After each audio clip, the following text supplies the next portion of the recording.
Namazlarımızı onun xatirinə qəbul et.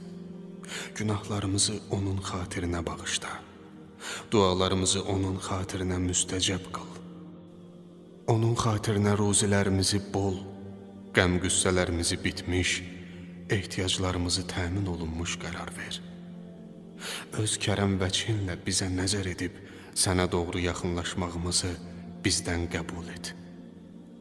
Bizə öz rəhmət nəzərinlə nəzər sal ki, o rəhmət səbəbilə sənin yanında olan kəraməti kamil şəkildə əldə edək. Sonra o rəhməti öz kərəminə xatir bizdən uzaq salma. Onun cəddinin, Kövsər hovuzundan bizi o həzrətin qədəhi və mübarək əli ilə sirab et.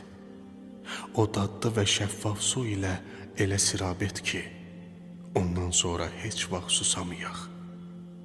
Ey mərhəmətlilərin ən mərhəmətlisi!